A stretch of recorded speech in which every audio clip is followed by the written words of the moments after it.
been working by the light of day. Buenas noches, señoras y señores, jóvenes de todas las edades. Bienvenidos a Crisol de Cultura, el programa de la noche del sábado en Televisión Ferrol. Saludos cordiales a todos cuantos nos siguen a través de Internet, con muy especial afecto a nuestros espectadores de Hispanoamérica.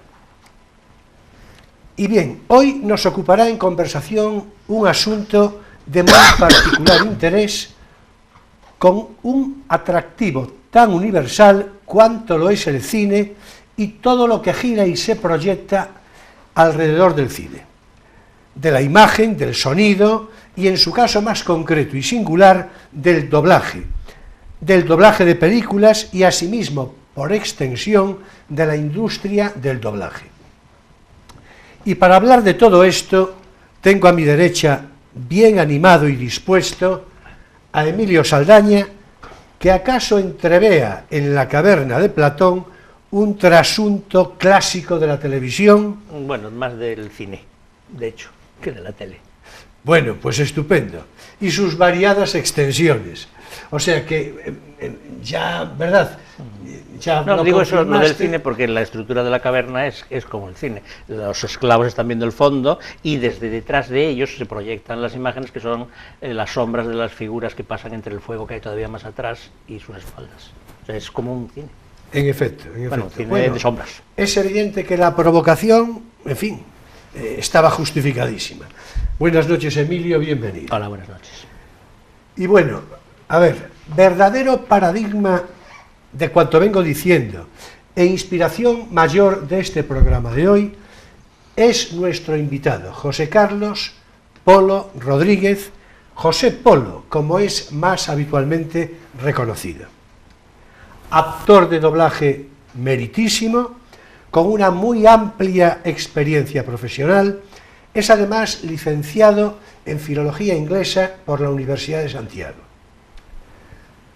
Por demás, actual director y propietario de la empresa de estudios de doblaje Penteo Films, con sede en Ferrol, es toda esta redonda y entera personalidad artística y profesional de tan particular relevancia la que nos ocupará en conversar hoy sobre este mundo tan apasionante y singular. Bienvenido, José Polo, un placer recibirte. Un placer, Julio, y gracias por invitarme a tu programa, estoy encantadísimo y bueno, pues charlaremos de este mundo tan desconocido y a veces tan anónimo que es el doblaje. Se realiza todo en unas salas insonorizadas, no hay una puesta en escena, no se conocen las caras, es solo trabajo de voz, pero ahí está, y cuántas películas se han visto en España y han emocionado a la gente por los buenos doblajes. Naturalmente, de eso vamos a hablar ya de inmediato. Sí. Si me permites, voy a hacer una alusión necesaria, y es que hace un par de días pues tuvo la ocurrencia, digo, en fin, en el sentido humorístico, de morirse Forges, Antonio Fraguas Forges, ese extraordinario dibujante, humorista y en cierto modo filósofo, a su manera, ¿verdad? Reconocidísimo desde todos los puntos de vista. Hoy alguien le llamaba en la televisión, sociólogo, creo, porque atendía tanto a, en fin, a las cosas de la gente común. Por supuesto. En sus dibujos, y de hecho, tanto la descripción de los propios personajes se corresponde con eso. Vamos a ver, el Blasillo, el Mariano, la Concha, sí. Todos estos personajes, naturalmente, que por otra parte, os decía hace un momento, que en alguna cinta de cassette, yo mismo tengo alguna. Reliquia. Sí, se reproducen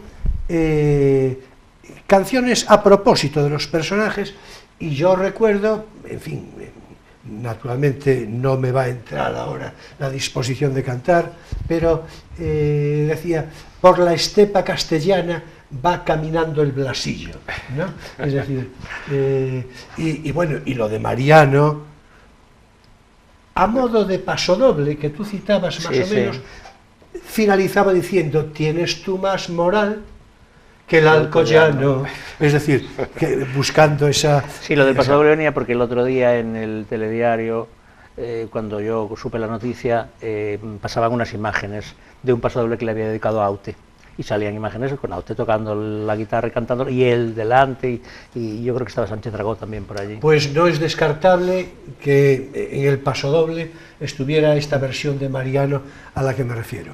Por otra parte, desde el recuerdo y la memoria, y honrar la memoria de Forges, yo tengo que decir que en lo personal, seguramente también vosotros, pero yo en lo personal me sentí afectado, porque es una referencia icónica de un tiempo pasado, pero presente del todo en la historia más reciente, ¿no?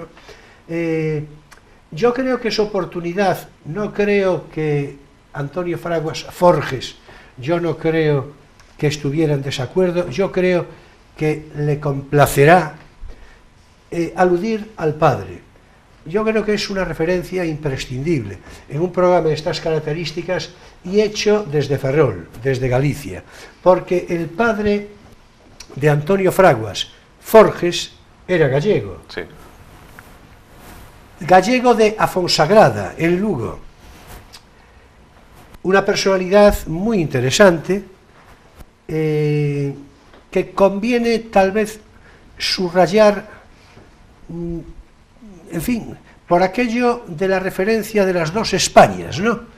O tres, o cuatro, ya se verá, ¿no? Es decir, el Antonio Fraguas Saavedra, que era el nombre del padre, este hombre era, desde el punto de vista ideológico, era falangista, había hecho la guerra como alférez provisional, pero lo cual digo, naturalmente, como con una intención informativa, descriptiva, de ninguna manera despectiva, mucho menos como vilipendio, antes lo contrario, ¿no? Antes lo contrario. Pero lo cito porque la personalidad del padre fue muy notable para la evolución posterior de quien acaba de fallecer, ¿no? Es decir, el padre Antonio Fraguas Saavedra fue un escritor de cierto fuste, un poco en la línea de un cierto tono de humor, ¿no? De un cierto tono de humor. Recuerdo una de las novelas, memorias, creo recordar bien, de un forte, es decir, me parece que ya es descriptivo de, ¿no? de lo que... Y luego fue director general de cinematografía y teatro, y en fin, todo esto pues hace explicar la referencia biográfica favorable que Antonio Fraguas Forges, nuestro homenajeado de hoy, hace que a los 20 años, acaso 21, pero por ahí, inicie su colaboración en el periódico Pueblo, que por cierto, además, por eso la referencia al padre a mí me parece imprescindible, lo comentó con el padre, lo comentó de una manera viva, es decir, y el padre parece ser que le dijo: de mi parte, ningún inconveniente, ninguna, en fin, ningún condicionante, salvo el de que procures darle un carácter de singularidad al trazo de tus dibujos, de manera que seas reconocido. Y tanto. Y tanto que lo consiguió. Sí. El padre debe estar, desde luego, complacidísimo ahora ya con el hijo, y yo creo que, en fin, que es, repito, una referencia. Empezó en el diario Pueblo, como digo, con 20 años, 20 o 21, ya dije. Yo creo que, desde luego, con la impronta favorable y de recomendación del padre, ¿no? Sí, claro. A partir de ahí accedió al diario Informaciones, que era el periódico por antonomasia digamos, de referencia cultural, ¿no? De referencia cultural. Y al que yo estuve a punto, pero muy a punto de llegar ahí, pero como no fui, ahí nos hemos quedado en nada, ¿no? Bueno. Pero bueno, en todo caso, informaciones, y bueno, y a partir de ahí ya, pues en muy diferentes medios, hasta llegar, por último, creo que en El País era donde En El País sí, es donde era en lo último, ¿no? Pasó por Diario 16, yo creo que también El Mundo, Sí, en fin, pasó prácticamente pasó por muy diferentes medios. Lo recorrió todos. Y luego, por otra parte, tiene, en fin, esto se sabe, pero historia de aquí, en fin, Sí, una serie de referencias, digamos, de intención bibliográfica, pero a través de la viñeta, ¿no? Bueno, historia de aquí, de hecho, es una amplia, yo diría, Sí, sí. historia de España Sin duda. en dibujos, Sin duda, en dibujos sin de los duda. suyos. Sin duda, sin ¿no? duda, Con sin duda, sin duda. Muy reconocibles esos trazos gruesos, que por lo visto es porque el padre le dijo que tu dibujo se vea de lejos bien, y entonces Bueno, eso abona la idea de adquirió, lo que yo comentaba sí, hace un momento, ¿no? la Es decir, idea esa del característica. trazo grueso, Claro, incluso claro. de los bocadillos que tiene ahí, ese Así tan es, así gordo es. y sus perfiles tan contundentes. Así es, así es, así Porque es. de ahí- Bueno, pues desde la memoria del padre vaya nuestro homenaje a Antonio Fraguas Forges para siempre en la memoria. Descanse en paz, Antonio Fraguas Forges. Bien. Bueno, y a ver, si os parece, y a ti en particular si Sí. te parece, vamos a empezar precisamente por donde ya iba sugiriendo, ¿no? Sí. Vamos a ver, cuéntanos, que yo estoy, ya sabes, totalmente de acuerdo, pero ¿cuánto de verdad hay en afirmar que un doblador es, sobre todo, un actor? Un actor, Un actor entero y completo, un pleno actor con todas las consecuencias. Sí. El oficio del doblaje es un oficio delicado y artesano. Participa mucha gente, puede parecer que solo es el actor que pone la voz, pero participa mucha gente hasta que se llega el momento de la interpretación en el atril.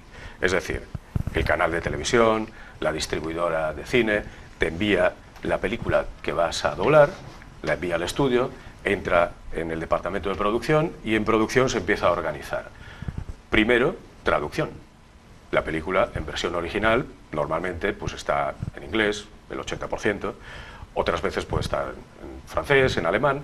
Bueno, entra en producción, se habla con los traductores que traducen la película y una vez traducida, que puede llevar una semana traducir bien una película, devuelve la traducción al estudio y viene la fase del ajuste.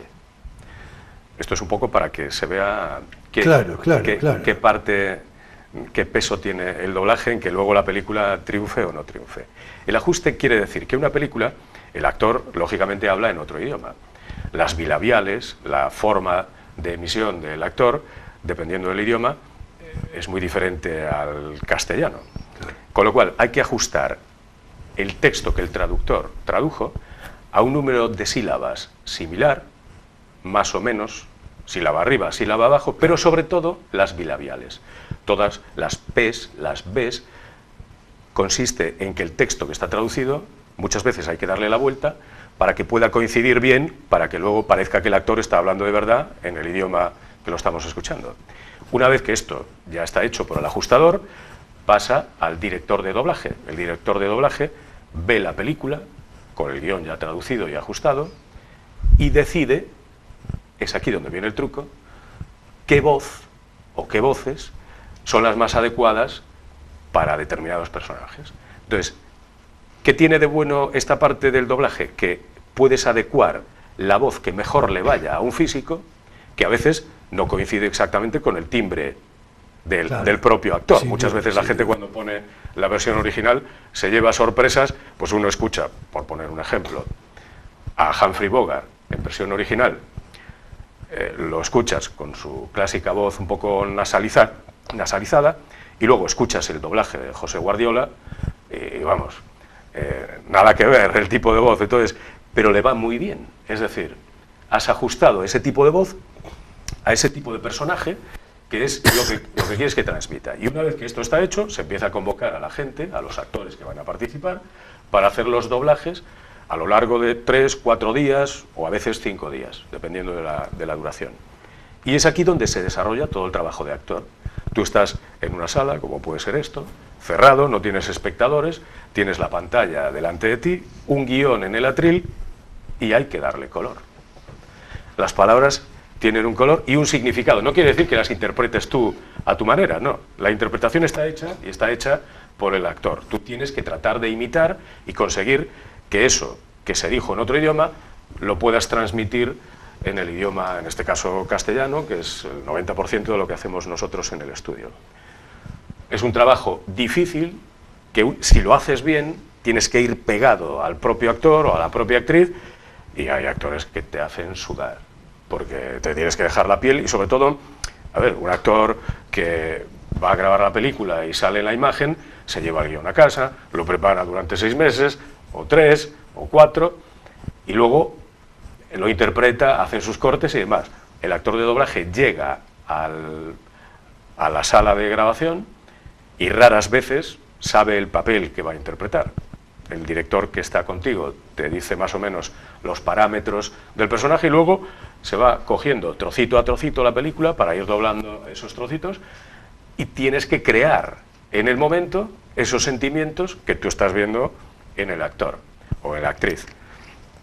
Supone pues tener a flor de piel un gran abanico de sentimientos diferentes, es decir, la película puede empezar con el personaje llorando o gritando, una película de guerra del Vietnam y estás a las 8 de la mañana pegando gritos como si fueses un desalmado, ¿no? Entonces, o tienes que discutir o tienes que reír, hay una serie de actitudes que tienes que crear en el momento y llevarlas dentro de ti y poder desarrollarlas en la sala. Y es un trabajo realmente, hacerlo bien, es realmente difícil y lleva tiempo, lleva mucho tiempo. Bueno, yo creo que quedó cumplidamente explicado, además de una manera reveladora, en fin, lo que pretendíamos, ¿verdad? El reconocimiento del papel del actor de doblaje. Por otra parte, Emilio y yo tuvimos ocasión la semana pasada de asistir a una sesión, digo, en tu estudio de grabación. Sí. Y resultó, desde luego para mí, creo que también sí.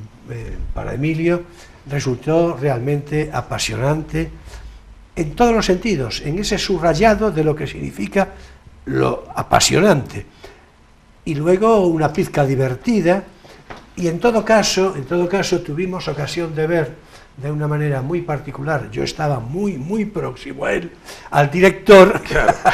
Que eras tú naturalmente, claro. El que dando ibas, claro, los claro, matices, claro. Bueno, realmente yo creo que resultará muy difícil que haya alguien al que no guste observar una sesión de estas características. Sí, yo creo que es bastante... Sobre todo con el monitor, como nosotros teníamos, cerca, observando cómo se iba doblando previamente en lengua, primero la lengua original, después otra, digamos, ya en versión doblada, pero que resultaba más o menos eminente, ¿no? Sí. Es decir, la que en definitiva se estaba haciendo. Sí. Bueno, la verdad es que tenía además un punto divertido. Y yo tengo que decir que, en fin, no más allá de lo que acaba de explicar José de una manera pertinentísima, pero tengo que decir que cuando salimos de allí me permití decirles a aquellos chicos, que eran unos chicos de diferentes edades, pero chicos todos ellos, me permití decirles, dije yo, ya sé que no lo necesitáis, pero me voy a permitir decir que no olvidéis nunca que sois actores. Me parece que esto conviene subrayarlo siempre. Sí, sin duda. La gesticulación. Sí. Estoy pensando sobre todo en una chica, probablemente te des cuenta que es una chica así un poco altita, ella sí. Más. Esta chica, ¿te das cuenta? Sí. La chica gesticulaba de una manera... Es que para actuar, uno no puede actuar de una forma hierática, aunque estás actuando con la voz. De ninguna manera. En realidad lo que tienes es que dar los matices de lo que estás viendo en pantalla. Y dependiendo de lo que haya en pantalla, te obliga a moverte, a llevar un ritmo con las manos, a gesticular para que el sentimiento sea más creíble y más natural, porque si lo que estás diciendo no suena natural, que es una naturalidad fingida, porque nadie habla en la calle como en las películas, Claro, pero claro. da la impresión de que es muy natural. Ese punto histriónico Claro, necesario. hay una claro, parte de claro. interpretación muy necesaria para darle todo el empaque a la voz. Nosotros, en la sesión del otro día, por ejemplo, que era un curso de doblaje, impartimos en Penteo Films, impartimos cursos de doblaje para incorporar gente nueva. Sí, a eso que nos se vamos a referir necesita. más o menos dentro de un rato. Claro, se necesita sangre nueva para ir incorporando, ¿no? Pero esta labor del actor, muchas veces hay un poco, incluso ya desde hace años, se viene por un sector a lo mejor más relacionado con el cine, los actores físicos, que a veces le echan la culpa al doblaje de que no tengan tanto éxito las películas españolas o esa dialéctica entre el doblaje o no el doblaje. Que la gente vea como quiera la película, y más hoy en día. Tú quieres ver la versión original, la pones en versión original. Quieres ver la versión doblada, la ves en versión doblada. Si bien es cierto, es que a veces con este tema de la versión original, y yo veo películas en versión original rusas del año 30, hay que decir que son subtituladas. Con esto me refiero a que una película, cuando el director concibe la película, no la concibe para que tengas que leer. La película está concebida para que te fijes, estés viendo lo que hay en pantalla y no quites ojo. Si tú tienes que estar físicamente leyendo los subtítulos que hay debajo, cualquier médico lo puede decir, no se puede mirar a dos sitios a la vez. O estás leyendo o estás viendo la imagen. Entonces, si quitas los subtítulos, el 99% de la gente no vería la película porque no la entendería. Bueno, tiene esa curiosidad de vemos cómo suena, el original. Muchas veces se dice, claro, es que la culpa de que la gente no sepa hablar inglés en España es porque las películas se doblan. Bueno, si fuese tan sencillo, la verías en japonés y aprenderías japonés. No es el caso, ¿no? Es decir, el doblaje es una traducción, en realidad es un truco de traducción que hace que el actor que estás viendo en pantalla hable en tu idioma y no dejes de prestar atención a lo que realmente importa, que es esa imagen para lo que fue concebida. Entonces, bueno, de todas formas, ya digo, hoy en día la gente puede ver las películas en la versión original si quiere, tiene medios suficientes, incluso cines que se dedican a eso, a la versión original, y me parece estupendo. Pero, bueno, yo me dedico a esto y me encanta. Por otra parte, me encanta el doblaje, y yo crecí desde muy pequeño escuchando esas voces que me fascinaban en los actores. Veías a John Wayne, a Kirk Douglas, Barbara Stanwyck, Ava Gardner, veías esos doblajes y esa fascinación por ese mundo que de otra manera yo creo que no calaría igual. Y la gran mayoría de la gente en España Sí. ve las películas dobladas. Sí, de las dobladas. Sí. Hay una, ya digo, esa pequeña dialéctica, sobre todo que a veces viene orientada desde, unas veces por esnovismo. Sí, yo creo que ¿no? fundamentalmente por eso. Y otras porque, bueno, hay un sector que culpa al doblaje de que, claro, la gente va a ver a George Clooney porque le facilitas la voz y lo ves hablando en tu idioma. Y claro, nosotros tenemos que competir con una producción americana. Bueno, pero esto, lo contrario, ¿qué es? ¿Prohibirle a la gente verlo de esa manera? Pues yo creo que prohibiciones, en este caso ninguna. Naturalmente que no.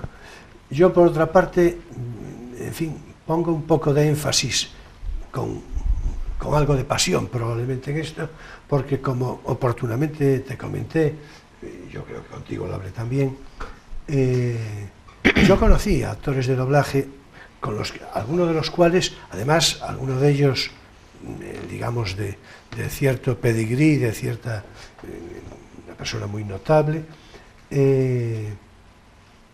voces extraordinarias, pero extraordinarias, y generalmente, además, detrás de ellos, sobre todo ya si tenían alguna edad, en fin, eran personas sumamente cultas, sí, con referencias cultas del cine, ¿no? Del mejor cine. Sí, sí. Con lo cual, en fin, bueno, yo tengo aquí, pues, muchísimas cosas para provocar conversación, pero éntrale tú como te parezca a lo que quieras.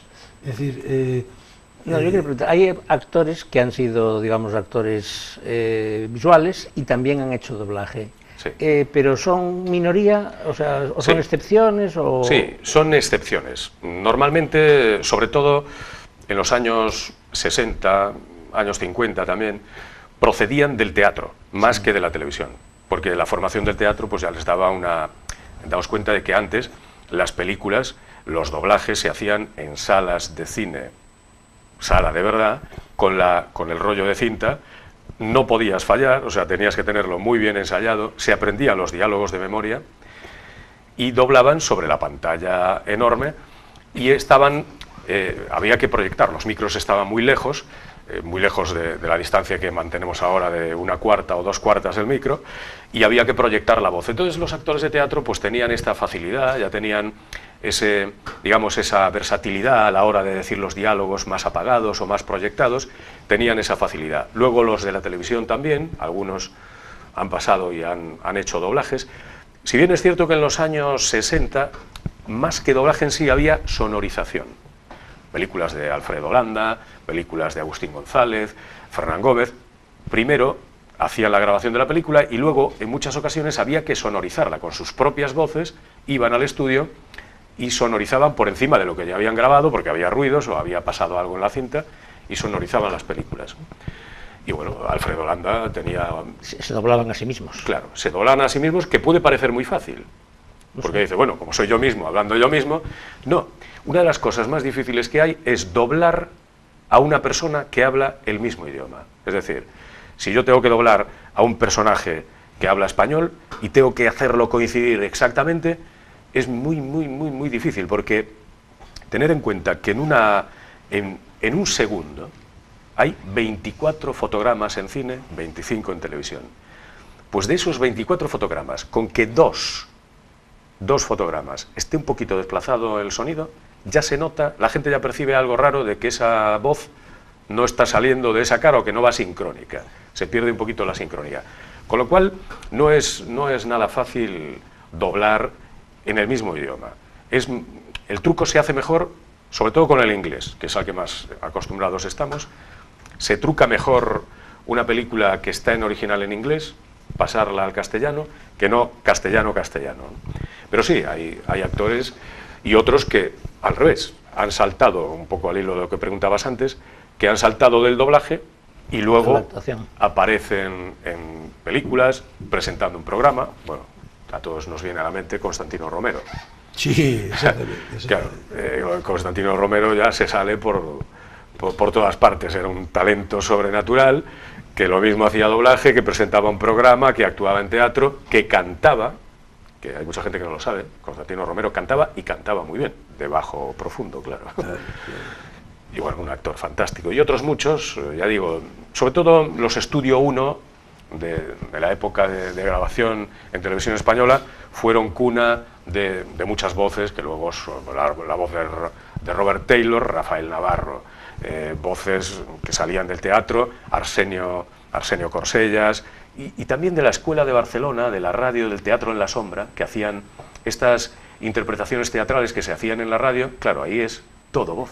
Acompañaban también de algún efecto de sonido, y hacían aquellos seriales, aquellas novelas, aquellas historias contadas, las radionovelas. De ahí salieron, bueno, sí, por supuesto, cantidad de actores de doblaje que se convirtieron en mitos y que seguimos escuchando una y otra vez cuando reponen esas películas. Además, cuando era un actor así conocido, se le reservaba, ¿no? Sí. Una voz.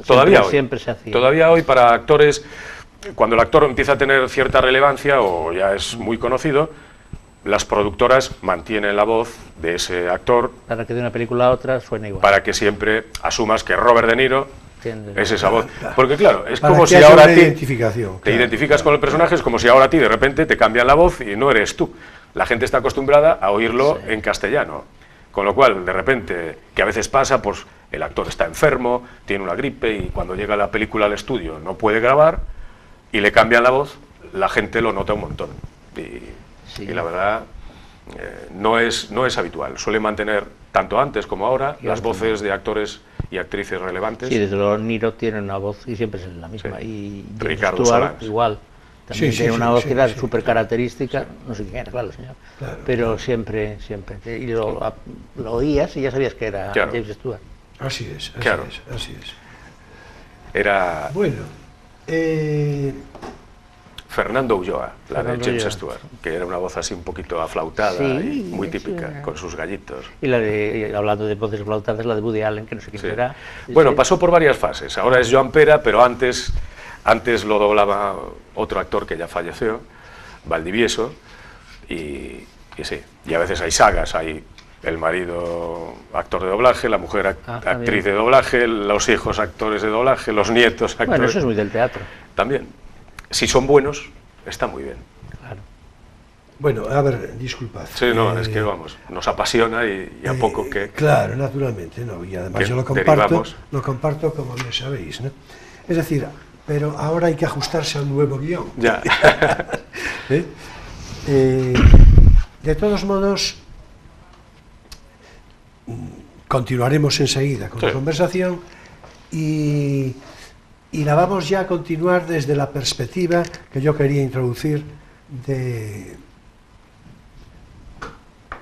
tu empresa, de lo que significa esta empresa, en fin, porque ya voy diciendo que es una empresa de particular relevancia,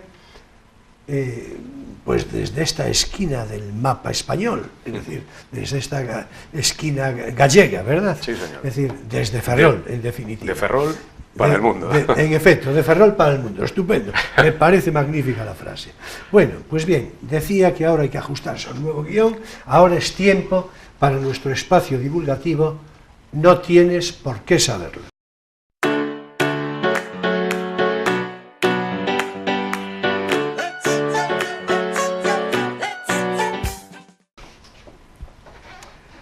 Y hoy me parece de homenajear la vida y la obra de un artista extraordinario, de un escultor impresionante, que ahora mismo, a la respetabilísima edad de 93 años, está celebrando una exposición antológica de su obra en la Sala Malborough de Madrid, la célebre Galería de Arte. Y con tal motivo será también de situar al artista en su tiempo y sus circunstancias, de tal modo que asimismo podremos referirnos todos, en fin, como gustéis, a la historia más reciente de España a través de la vida, de la larga vida de este escultor. Martín Chirino, nacido en Las Palmas de Gran Canaria, es naturalmente el egregio escultor que vengo citando. Conocido por ser un virtuoso del hierro y la espiral, es decir, sí, como geometría, ¿verdad? Las más conocidas de sus piezas son esas espirales en grandes. Esa estética de la intuición, que en cierto modo es el propio concepto de espiral. El hierro trabajado con pasión de efervescencias, casi luminoso, a poco que uno se fije, ¿no? La geometría densa de la espiral, esas espirales en escalera, lo cual me mueve a pensar en la escalera de la famosa biblioteca, cómo no, de Montaigne. De la Torre. La de la Torre, claro. De Montaigne. En definitiva es la abstracción en el hierro. Eso es lo que significaría, en fin, lo que significa, de hecho, por lo menos en una de sus potenciales consideraciones, la obra escultórica de Martín Chirino. Bueno, pues atención, a semejante circunstancia de oportunidad que aquí traemos precisamente por honrar la vida y la obra de Martín Chirino, pues hay que decir que no asistió nadie es muy descriptivo, nadie, lo puedo repetir, pero nadie de la clase política, de ninguna clase política, ni institucional, ni de la oposición, ni de derechas, ni de izquierdas, ni de centro, en fin. Por cierto, sí asistió el alcalde, no deja de ser un cargo institucional, por supuesto, de Morata de Tajuña, fue la única personalidad política, el alcalde de Morata de Tajuña, porque es la localidad adoptiva de Martín Chirino. Con lo cual, en fin, pero no fue nadie, pero absolutamente nadie. Tengo que decir que parece, todo apunta a que se cursaron invitaciones al más alto nivel. No es que no es... Sí, que haya pasado, sino no, se cursaron invitaciones al más alto alto nivel.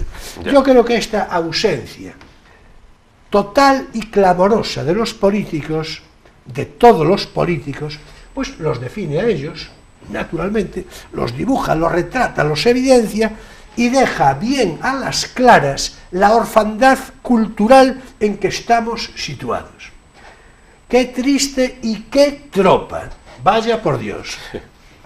Claro, bueno. ¿Qué habrá pensado este hombre con 93 años después del recorrido Yo en las que habrá pasado? Yo creo que a los 93 sí, bueno, años, le dará igual. yo creo que a los 93 años, pues yo creo, y sobre todo desde una mente lúcida, Claro. y tal, yo creo, en fin, que se ve de una manera, yo creo que hay una especie, debe de haber una especie de entredistancia y una mirada liliputiense de los que tienes al... Sí, yo me imagino que él pensará, bueno, yo he de quedar y estos tipejos dentro de nada no los conocerá más que en fin, el historiador de las hemerotecas, porque no van a pasar ni a los libros de historia. En efecto. Bien, y entonces hay que decir, por redondear un poco la referencia biográfica, repito, en homenaje a Martín Chirino, hay que decir que fue cofundador, creo que te decía ayer a ti, creo que un poco tardío, creo que se incorporó entre un año o 2 años más tarde de la fundación formal del grupo El Paso, Sí. que tuvo una relevancia particular a finales de los años 50, en el ámbito sobre todo plástico, ¿no? Sí, la pintura más que... Sí, pintura y escultura, sobre todo pintura. Sí, Ahí está, por ejemplo, Rafael Canogar, pongo por caso, Luis Feito, Antonio Saura. Antonio Saura era uno de los, en fin, de las referencias fundamentales del Manuel Millares, que además era... Manolo Millares. Como se le conoce. Sí, así es, se le conoce, en efecto, se le conoce como castizamente, ¿no? Como Manolo Millares, que también gran canario, como Martín Chirino, ¿no? Y además ambos con un cierto aire primitivo, ancestral en su obra, quiero decir, tienen un tono orgánico, un tono, en efecto, tienen un tono parecido los dos, ¿no? Bueno, pues comento todo esto porque, en fin, por la estética de vanguardias que significó el grupo El Paso y todo esto, me fue una cosa curiosa que yo creo que viene muy a propósito para, en fin, para que digáis algo si os parece, pero en todo caso, por aquello de esta repetida, obviamente, mentira del páramo cultural del franquismo, que se dice, ¿no? El páramo cultural, ¿no? Al que contestó de una manera pertinente, rigurosa y contundente en su momento Julián Marías cuando escribió un libro a propósito al que tituló La vegetación del páramo, que ya, en fin, que ya es suficientemente expresiva, ¿no? La vegetación del páramo. En cualquier caso, este grupo del Paso, todos ellos, ¿no? Pues supusieron una imagen inédita y moderna del régimen de Franco en su momento. Ellos no tuvieron esa intención deliberada, fueron un grupo artístico, pero sí, podían desarrollar... claro, porque no tuvieron ningún tipo de contestación. Claro, no eran... Vamos a ver, ellos no tenían esa intención deliberada de ninguna manera. Lo que ocurre es que tampoco tenían una intención morbosamente crítica, ¿no? Y entonces... Sí, les dejaban hacer, pues, podían claro. desarrollar la actividad y hacer lo que les gustaba. Y en ese sentido, el Grupo El Paso resultó, los componentes del Grupo El Paso, resultó fecundísimo, en todos los sentidos, ¿no? En fin. Pues un mérito, con 93 años, hacer una exposición de ese calibre. Hombre. Ese espíritu... González Collado estaba con la exposición abierta cuando se murió con 92 años. Sí, en efecto. Hay artistas muy vitales. Sí, así es. Hasta el final y de vida muy larga. Recordemos la larga vida también de Picasso. Sí, o Tiziano. No se murió con 90 y pico y dejó un cuadro sin acabar. Tiziano. En efecto. Bueno, pues, en fin, repito, nuestro homenaje, el del programa y el de nosotros, todos y cada uno, más larga vida al escultor Martín Chirino, y que así lo sea para regocijo del arte y para la expresión creadora en España. Y hasta aquí por hoy nuestro espacio divulgativo. No tienes por qué saberlo.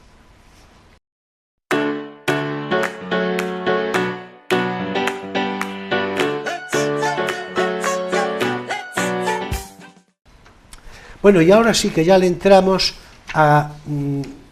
Ya sé que estamos apenas... Al aspecto empresarial de la sí, cosa. No, digo, ya sé que estamos, en fin, da la apariencia de que estamos más o menos a mitad de programa, pero ya os voy diciendo yo que hoy se dan unas circunstancias que naturalmente, en fin, no son de explicar, que no van a abreviar el tiempo disponible, pero, en fin, tenemos que acomodarlo razonablemente.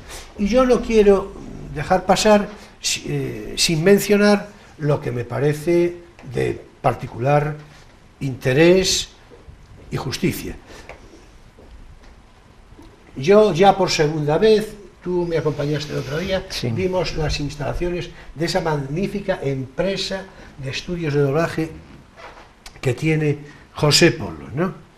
Y a la que, en fin, su nombre comercial es Penteo Films. Sí. Bueno, vamos a hablar en lo fundamental de la actividad que realizamos. Desde el punto de vista técnico, por ejemplo, para que no se nos escape, y así ya hablas de la insonorización, de este tipo de cosas, ¿no? Que, bueno, tú, en fin, oriéntanos como te parezca, pero por favor explica eso de la aplicación de los números primos a la reverberación y al sonido, eso explícalo, en fin. Pues la verdad es que desde el principio, cuando yo empecé en doblaje en el año 94, estuve pues, recorriendo todos los estudios aquí en Galicia, algunos en Madrid también, y cuando ya pasó un tiempo y empecé a dirigir, el único paso que me quedaba por dar era o quedarme como estaba o crear una empresa y tener mi propia empresa para hacer las cosas realmente como a mí me gusta, ¿no? Que es trabajar sin prisas y de forma artesanal. Esto supone muchos parámetros, no solo la parte de actores y actrices, que sí los tenemos repartidos por toda Galicia, magníficos, pero la otra parte que son las instalaciones. Una instalación para hacer este tipo de grabación de broadcast que va a salir al aire y que va a tener, pues, desde luego, una llegada y un impacto en la gente, necesita unas condiciones acústicas muy concretas. No puede ser que se grabe en cualquier cabina con 2 hueveras y que eso luego salga en la tele. Eso se nota siempre, siempre. Entonces, desde un principio yo me empecé a informar, empecé a prepararme en temas de acústica, a estudiar temas de acústica, cómo tenían que ser los sonidos dentro de la sala, qué tipo de aplicaciones, qué tipo de elementos hay que poner dentro de una sala para que suene bien. Y un poco, pues habéis estado allí y lo habéis visto.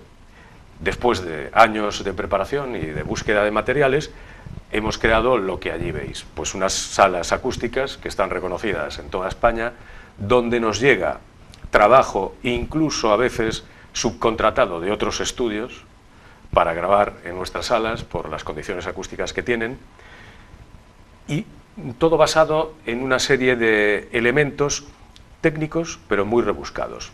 Hay una compañía que se llama RPG, que es una compañía de acústica puntera en el mundo entero, que hace una serie de difusores acústicos. Los difusores son una serie de elementos que se colocan en la pared dentro de la sala, que tienen distintas formas para que cuando la onda choca contra la pared, dentro de un recinto cerrado, no rebote en plano y se encuentre con otra pared que también es plana y produce una reverberación, la verdad que difícil de corregir. Entonces, esta serie de difusores lo que hacen es distribuir el sonido de una manera para que suene, sobre todo, natural, que no parezca que hay mucha reverberación o muchos agudos, muchos graves, y dentro de eso, ya llevándolo al extremo, han estudiado una serie de parámetros en laboratorio, que es lo que ellos llaman la teoría de los números primos, es decir, montan unos difusores con unos tacos de unas longitudes especiales, que cuando el sonido choca contra esos difusores y sale rebotado en un cuarto de onda, que es lo que llaman ellos, bueno, una cosa técnica que dicho así suena un poco raro, pero lo que hace es que la onda se mantenga todo lo más pura posible mientras viaja por el aire hasta que llega a otra pared, vuelve a chocar y vuelve a hacer lo mismo, no se cancelen entre sí, las ondas cuando tienen la misma longitud y se encuentran en posiciones distintas o contrarias, se juntan, se cancelan y el sonido desaparece o produce ruidos y reverberaciones extrañas. Yo al principio cuando leí esto creí que era un farol o que intentaban, bueno, vender eso de una manera poniendo algo que el común de los mortales pues no puede entender. Hasta que compré uno y lo probé. Entonces pones uno de esta marca y otros de otra marca y la diferencia es abismal. Con esa idea y con ese, digamos, parámetro exclusivo de difusor acústico, tengo la gran fortuna de que mi padre, que es ebanista de profesión y hace las cosas con mucho cariño, sobre todo si son para su hijo, pues ha conseguido clonar y hacer este tipo de difusores, pero con maderas nobles. A lo que añadimos la parte técnica que ya estaba estudiada por la casa, pues la musicalidad de las maderas nobles en todas sus diferencias y con 10 o 12 tipos de maderas diferentes. Con lo cual, la acústica que se consigue en la sala tiene una musicalidad, suena de una manera que, bueno, no está bien que lo diga yo, porque va a parecer, pero va a parecer una... ¿Cómo no va a estar? Bueno, pero nunca está bien que uno presuma de esas cosas. Pero estoy muy orgulloso porque la gente cuando va y lo escucha, lo percibe. Una cosa es la eufonía fatua y otra es el orgullo legítimo. Está muy bien construido y además hecho a conciencia, no por casualidad, ¿no? Después a esto le añadimos otra parte, que es la parte de la acústica de la piedra, del granito, concretamente el granito de los montes de Esmelle, de unos terrenos. De ahí trajimos unas piedras especiales que fuimos colocando también en las salas, con unas localizaciones concretas, para que el sonido rebote también en esa piedra y esa densidad que da el granito y ese rebote, ya digo, no están puestas al tuntum, están colocadas donde tienen que estar, pues eso produzca un sonido dentro de la sala muy natural, que luego, una vez que ya está grabado, el técnico, cuando llegue la hora de mezclar, pueda ecualizar de una manera concreta, pues si las voces están en un exterior y dos caminando por la playa, pues que suenen como la voz suena en el exterior. Si estás dentro de una catedral y suena con una reverb especial, eso ya es, digamos, una parte técnica posterior que el técnico de mezclas va a conseguir. Pero si el sonido está bien grabado en origen, eso no hay forma de mejorar ese aspecto. Y pues lo hemos conseguido y tenemos, como has visto, 3 salas con una acústica sobresaliente. Extraordinaria. Tú acabas de hacer mención a tu padre, sí. Ya lo hiciste, yo pensaba hacerlo, el otro día tuvimos ocasión de saludarlo y a mí yo quedé muy complacido en poder felicitarlo porque realmente ya te lo había dicho a ti en su momento, porque es un trabajo extraordinariamente... Yo no sé, ahí lo artesano siempre tiene una consideración de nobleza particular, pero a veces lo artesano se eleva a la categoría de arte en su mejor sentido. Pero es que además esto es artesano y tecnológico. Tiene esa mezcla. Claro, en efecto. Ha quedado muy bonito, pero la función prima sobre la forma. En efecto. Aparte de que tiene una solución estética. Sí, es muy bonito. Eso de los extraordinaria. La calidez. Por eso me parece de mencionar a tu padre de una manera subrayada, porque es el artífice por favor, del material. Naturalmente. Lo orientaba y le daba las instrucciones y él construía con sus manos lo que habéis visto allí. Naturalmente. Pues a mí me complace mucho decirlo también aquí. Sí, ¿no? sí. Es decir, la asociación de la madera y la piedra, por lo tanto, es lo que acabas de explicar. Son elementos naturales. Claro, el sonido claro. ¿Hay algo de tela o espuma o qué? Sí, hay una serie dentro de un recinto cerrado, sobre todo, pues ya habéis visto, en las películas hay momentos en los que tienes que gritar. Eres un policía y le pegas un grito a alguien que vas a detener. Entonces esa presión sonora que se produce dentro de un recinto cerrado, en ocasiones, y sobre todo en las esquinas y lugares muy concretos, necesita una absorción con unas espumas especiales, que eso ya son fabricantes que se dedican a eso también, marcas punteras, y hay que situarlos para que parte de ese sonido se absorba, sobre todo en la presión sonora que se produce en las esquinas de la sala. Pero por lo demás, son muchas horas las que pasamos allí, dentro de las salas, grabando, 13, 14 horas diarias, y sales de la sala como si estuvieras en el salón de casa, relajado, sin esa oscuridad que hay en algunos lugares, que te acaba molestando la luz, cuando sales afuera parece que sales de un zulo. estás muy cómodo y trabajas con una frescura y con un bienestar de una forma muy confortable. Sí, todo aparenta ser así, ¿eh? ¿Sabes lo que me ha dejado muy preocupado? La referencia a las hueveras que hiciste. Sí. Cuando yo estaba en Santiago estudiando, estaba de moda hacer, pues eso, una serie de paneles acústicos, difusores, digamos, caseros, nunca mejor dicho, a base de hueveras de cartón. Entonces, eso no. Eso, bueno, para jugar un poco en casa con un equipo, pero no, esto es, date cuenta de que esto se va a emitir por televisión. Los canales de televisión, trabajamos a nivel nacional para todos los canales de televisión, distribuidoras. También, que es bueno que lo mencionemos también, esa pasión por los clásicos, que a nosotros nos encantan las películas clásicas, nos ha llevado a crear un departamento, otra empresa, que es... Sí, ya le entras, que te lo iba a proponer yo. Claro, que es Nix Channel. Nix Channel es un proyecto personal... Es muy importante que subrayes esto, porque me parece interesantísimo. Claro. En estos momentos donde está surgiendo la posibilidad de abrir un mercado internacional, Internet lo permite porque la tecnología ha mejorado muchísimo y se puede hacer.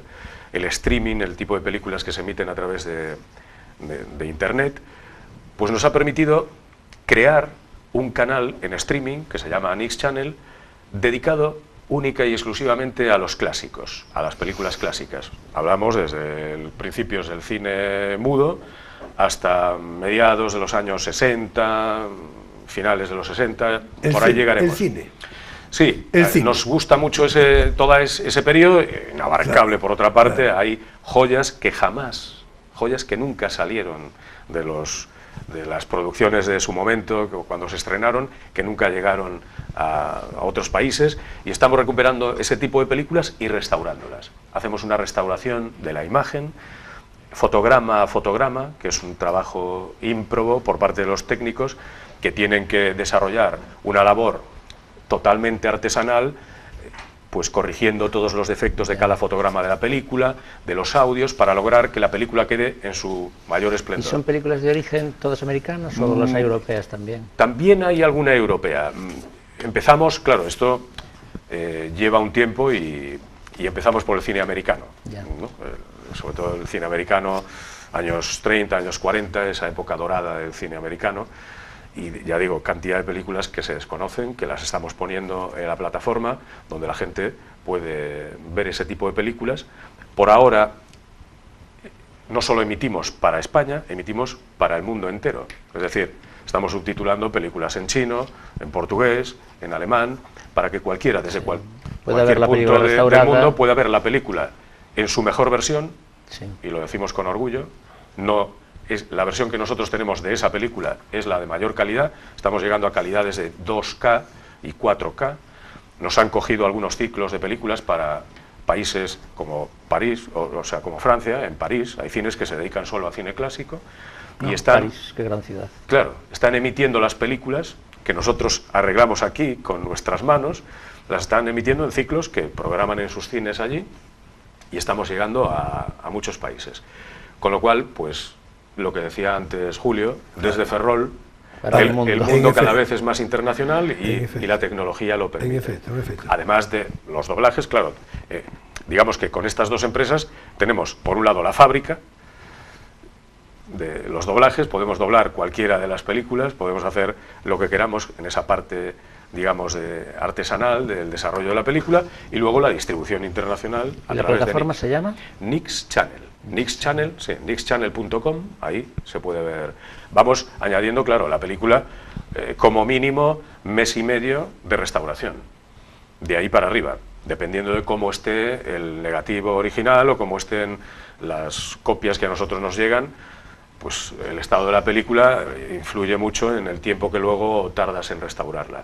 Pero desde luego es un trabajo que me encanta, y es un trabajo porque la gente que luego las ve terminadas nos felicita y que les está gustando. Y yo creo que este sector, que además dejaron un poco huérfano, porque este sector de las películas clásicas, con la llegada de Netflix, HBO y todas las series muy modernas, parece que el clásico lo han relegado a la última estantería del Corte Inglés, que cada vez va reduciendo más el espacio porque vende televisores en vez de las películas, ¿no? Entonces, la gente se encuentra huérfana en ese sentido de material distinto, escaso, que no ha llegado en su momento, y ahí estamos nosotros, hemos visto el hueco y ese nicho y hemos intentado meter cabeza ahí, y bueno, está funcionando. Ya os había advertido. Que el tiempo ya os lo había advertido y en efecto, en efecto. Yo quería hacerte alguna pregunta, hacer algún comentario de otras características, en fin, complementarias de lo que vienes diciendo, y me temo que ya no va a ser posible. Voy a decir 2 o 3 frases, así, al aire, porque me parece que resulta notable subrayarlo, y tú puedes contestar pues con monosílabos, no más allá, porque no tenemos ya tiempo, ¿no? Pero, y no sé, y otro día, pues, en fin, podremos referirlo, ¿no? En cualquier caso, más o menos se dijo, ¿no? Pero quede claro que vosotros dobláis para los canales de televisión principales nacionales, sí, de toda España, ¿no? De toda España. Al tiempo, pues hacéis cuñas de radios, post de televisión, todo lo que tenga relación con grabación de voz. Claro, trabajáis para agencias de publicidad, dobláis series como Los Vigilantes de la Playa. Bueno, pues, eso ya hace... ¿Dónde van? Eso no, ya pero, van. Pero sí, bueno, las series que circulan por los canales hoy en día y otras antiguas. Y a ver, ya por último, o casi por último, de todo lo que tan bien explicaste respecto a la bondad de la calidad del sonido que permite eso, el que os encarguen a vosotros trabajos delegados, ¿no? Claro. Es decir, de otras empresas aparentemente con mayor empaque, ¿no? Hay que decir que ahora mismo, no puedes contarlo con precisión, pero vinieron unos coreanos a hacer la comprobación in situ de la... Sí, ¿es así o no? Hay una serie de clientes que... Breve, por favor. Sí, una serie de clientes que no solo se fían de lo que dices con palabras, que quieren... Claro, entonces, claro. Bueno, hay no solo esta gente asiática, sino otra gente también de aquí de España, han venido, han estado... han realizado sus pruebas, han visto las pruebas in situ de que el sonido que estás produciendo allí es real y lo estás haciendo allí y no les estás mostrando otra cosa, ¿no? En efecto. Entonces ese tipo de comprobaciones a nosotros nos enorgullece porque es gente que se fija en las cosas bien hechas. Claro, por supuesto. Y que cuando tiene que surgir, pues hay que dar el pues nivel. Ahora cuenta en 10, 15, 20 segundos, no más, lo de, si yo digo National Geographic y otros visitantes, sí. ¿Tú qué dices? Pues el año pasado hubo aquí en la zona de Ferrol, hubo una cena organizada por una serie de gente donde reunieron a grandes documentalistas, fotógrafos, técnicos, grabadores, gente que se dedica con las cámaras a grabar todos esos documentales, que vinieron a hacer pues una exposición relacionada con el derretimiento de los polos y que hay que cuidar el planeta.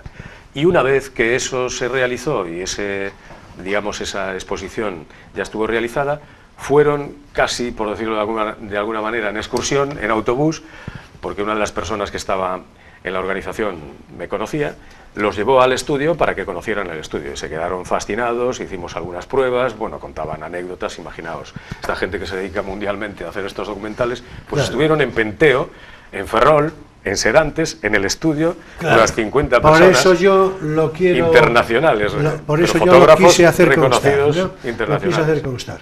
Bueno, pues hasta aquí alcanzó el tiempo. Bueno, bien. ¿Qué digo hasta aquí? Es decir, aquí tenemos que dejarlo por hoy. Bien. Naturalmente que vendrán más días en los que podremos regalarnos más conversación, ¿no? Ahora es el momento de abrir nuestro espacio lírico, Poesía eres tú.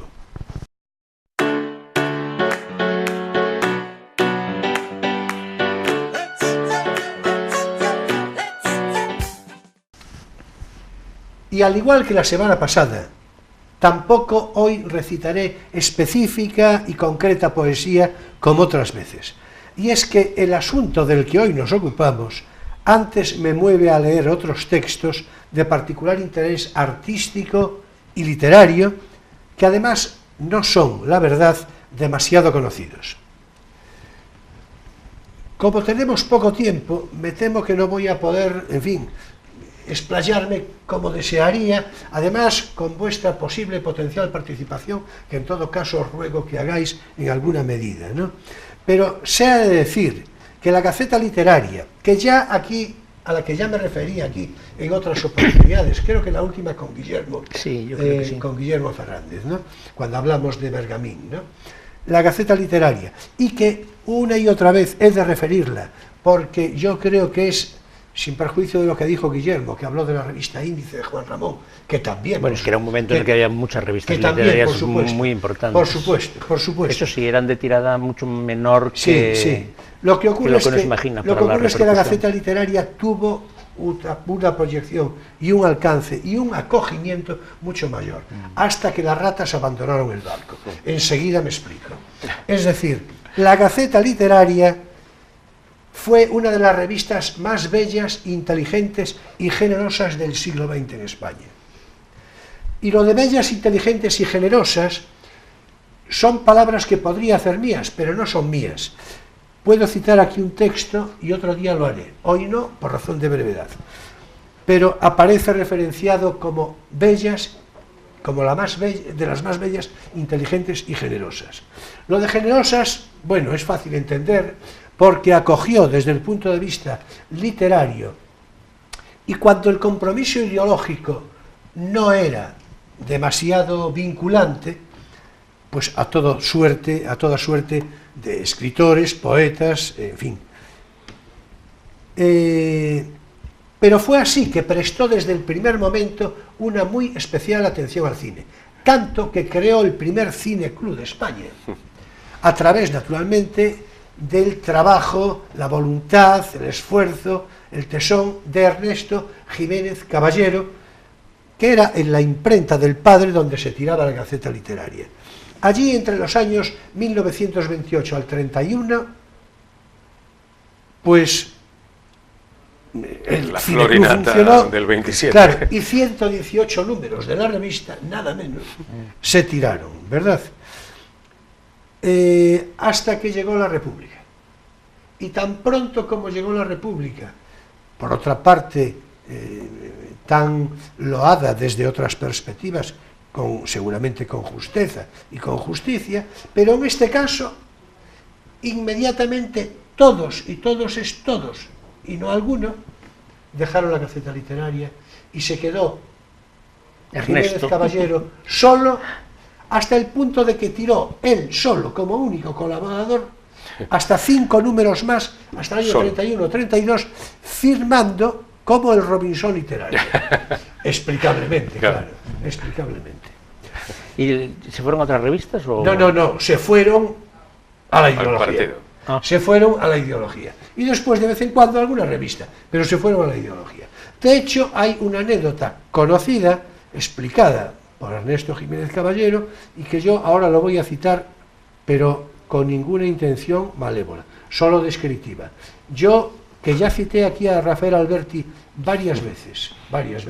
Y que leíste poemas suyos. En efecto, y que lo volveré a citar, porque para mí es una referencia poética imprescindible y por el que siento simpatía y admiración hasta por su voz. Peculiar. O sea que, por lo tanto, pero se cuenta que en la Gaceta Literaria, seguramente haciendo una gracieta, o no, a saber, entraba con el brazo alzado Alberti a la redacción. Claro, es evidente que llegó a la República y cerró el brazo, es decir, bueno, cerró la mano. Cerró la mano. Es decir, bueno, esto por medio de gracieta, o no tanto, ya se verá, pero esto es así, y lo cuenta Jiménez Caballero en un texto memorístico excelente, en fin, con plena... Bien, pues en el caso del cine,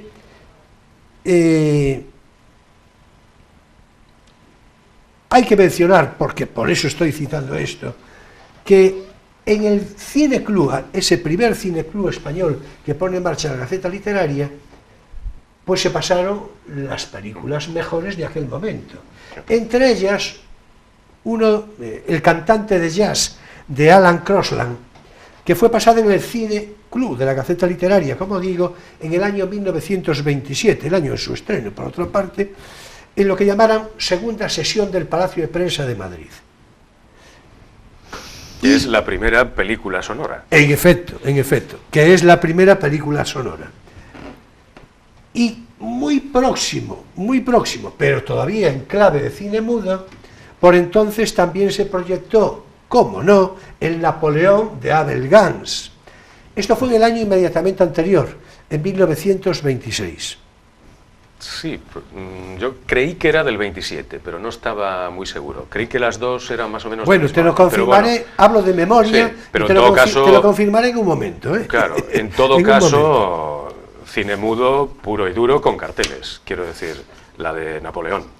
Sí. Claro. Sí. Hubo una reconstrucción de la película hace unos años, ¿no? Sí, yo creo que en los años 80 hicieron una buena restauración 80 y muchos, de la película. 90, Y bueno, por otra parte son 4 horas de película. Sí. Bueno, en todo caso, permitidme que diga, ahora te voy a confirmar eso como curiosidad. Sí, es que creí que el jazz singer, el cantante de jazz, y esta eran del 27 las dos. Yo hablaba de memoria, repito. Vamos a ver. Pero bueno, en todo caso, esto ya es una curiosidad, ¿no? Esto ya es una curiosidad, en fin, solo falta que no me aparezca, que ya, en fin, ya sería para nota mayor, ¿no? Pero yo creo que la tengo por aquí, yo creo que sí que la tengo por aquí. Bueno, si finalmente no me aparece, pues ¿qué le vamos a hacer? Bueno, ahora mismo no me aparece, sí, y no podemos distraer el tiempo, para el caso... pero en todo caso te lo confirmaré después. Bien, con ocasión del cantante de jazz, presentó la película Ramón Gómez de la Serna, que se vistió para la ocasión de negro y se pintó de negro. Claro, como Al Johnson, claro. Como es natural. Y a continuación leyó un texto que previamente había escrito, titulado Jazzbandismo. De este jazzbandismo voy a leer yo un párrafo final, en fin, algo menos de lo que deseaba, pero voy a leer algo que dice así: el jazzbandismo cambia la ilusión del fin del mundo, y habréis de saber que cuando llegue su último día no serán trompetas las que suenen, sino el más enorme jazz. El jazz triturante y resurrectante, a cuyo son caerán las ciudades y se despertarán los muertos. Muy de Gómez de la Serna, sin duda, ¿no? Me gustó resurrectante. ¿Verdad? Sí. En efecto. Se oirá de pronto un tan-tan que llamará a la última comida, esa que Dios nos jambará a todos después de lanzarnos al baile de la vorágine. Y para acabar, un último consejo a las madres lactantes, sobre todo, decía Gómez de la Serna, que no yo. No acostéis a los niños sin que hayan oído una pieza de jazz, pues ellos, como todo hombre nuevo, deben acostarse con esa última impresión cotidiana. Y añadiré que si podéis, no en el chocolate condenando del gramófono, opiáceo y retestinado, ahí tenemos a Gómez de la Serna, sino en la fuente directa del cabaret. Adiós, dice Gómez de la Serna, no yo.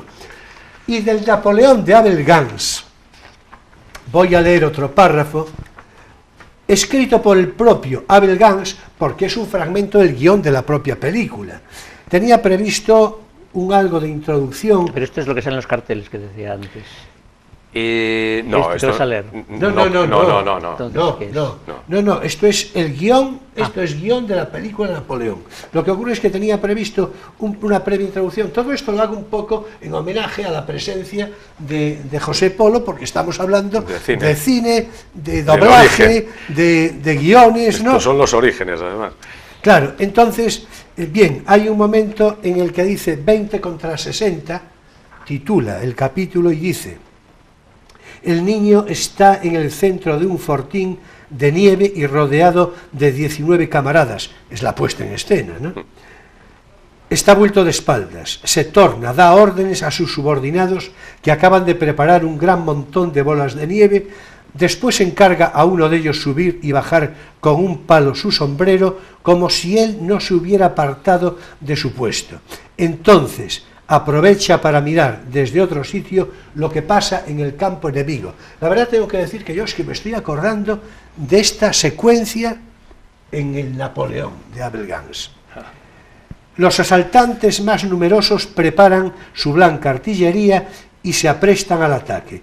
Todos los camaradas de Bonaparte, armados con bolas, esperan la señal. Bonaparte, ¡fuego!, grita.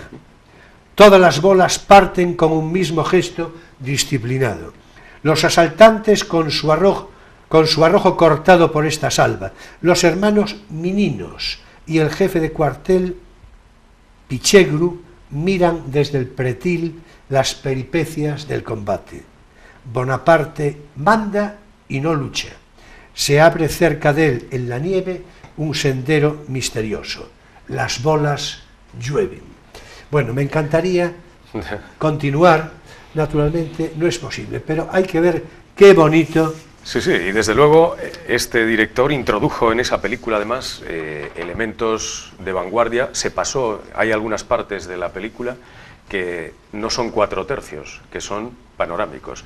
Daos cuenta que luego el panorámico, hasta los años 50, no se empezaron a hacer las pelis en panorámico. Pues este hombre, ya en el año 26, 27, ya experimentada con la pantalla rectangular. Abel Gance era un visionario, ya, claro, naturalmente. Y una de las aportaciones muy bonitas. En fin, qué bonito, pero qué bonito es el cine. Sí. Este Napoleón mudo del año 1926, sí. Te confirmo, sí. Te lo confirmo ya, de Abel Gance, o ese primer sonoro del cantante de jazz de Alan Crosland del año siguiente, 1927. Y hasta aquí por hoy nuestro espacio lírico, Poesía eres tú.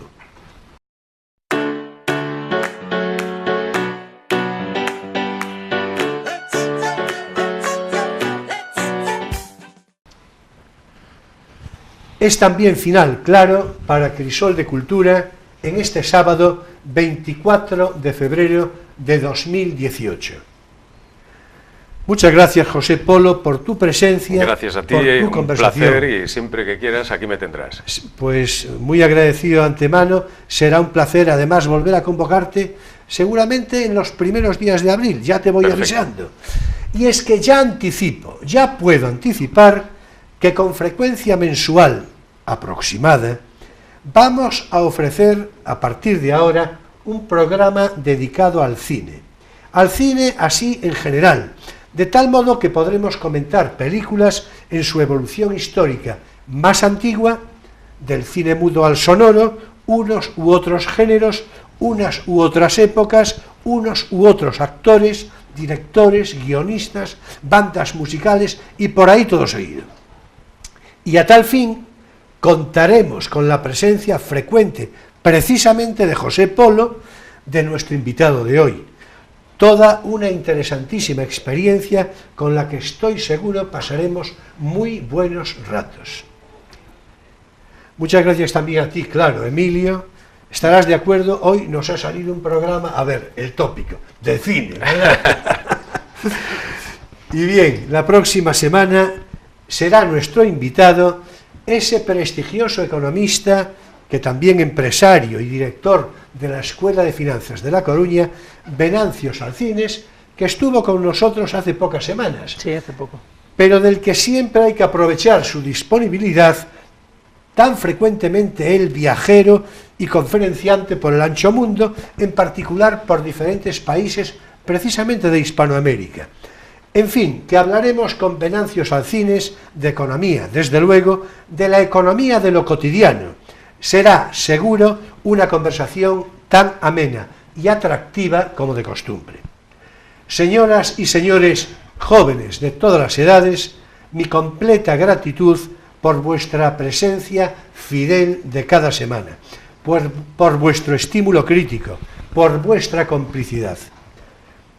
Hasta el próximo sábado en Crisol de Cultura, Televisión Ferrol, a las 9:30 de la noche, con repetición el domingo entre 7:30 y 8, en fin, según ajustes obligados de programación, y ya más tarde, claro, en YouTube a través de Internet.